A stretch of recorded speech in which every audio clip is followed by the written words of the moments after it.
ഈ കച്ചവടത്തിലെ പലതരം ബുദ്ധി ഉപയോഗിക്കുന്ന ആളുകൾ നമ്മൾ കണ്ടിട്ടുണ്ടാവും. ഈ വീഡിയോ നിങ്ങളൊന്നും കണ്ടു നോക്കിയേക്കട്ടാ. നിങ്ങളുടെ നാട്ടിലൊക്കെ ആണെങ്കിൽ ഒന്ന് പരീക്ഷിച്ച് നോക്കാം.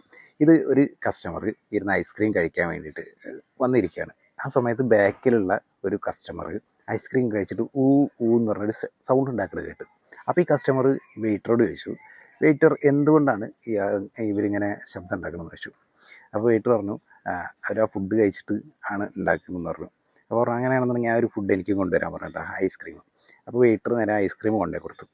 ഐസ്ക്രീം കൊണ്ടേ കൊടുത്ത സമയത്ത് ഇവരിത് കഴിച്ചിട്ട് പറഞ്ഞു, ഇതിൽ ടേസ്റ്റിൽ വലിയതൊന്നും കാണാനില്ലല്ലോ, പിന്നെ എന്താണ് സംഭവം എന്ന് ചോദിച്ചു. അപ്പോൾ ഇതിന് എത്ര രൂപയാണെന്ന് ചോദിച്ചു. അപ്പോൾ പറഞ്ഞു ഇതിന് $88 ഇതിൻ്റെ വില എന്ന് പറഞ്ഞു. $88? അതെ. അപ്പോൾ ഒരു കാര്യം കൂടി ഉണ്ട്, ഞങ്ങളതിനൊരു സ്പെഷ്യൽ ഡിസ്കൗണ്ട് കൊടുക്കുന്നുണ്ട്. ഈ ഫുഡ് നിങ്ങൾ കഴിച്ചിട്ട് ഊ ഊ എന്ന് പറഞ്ഞിട്ട് ഇങ്ങനെ ശബ്ദം ഉണ്ടാക്കുകയാണെന്നുണ്ടെങ്കിൽ നിങ്ങൾക്ക് ഇതിൻ്റെ പകുതി പൈസ കൊടുത്താൽ മതി. പിന്നെ ഒന്നും നോക്കിയില്ല, ഈ കസ്റ്റമറും അതേ ശബ്ദം ഉണ്ടാക്കാൻ തുടങ്ങി. എങ്ങനെയുണ്ട് ഐഡിയ?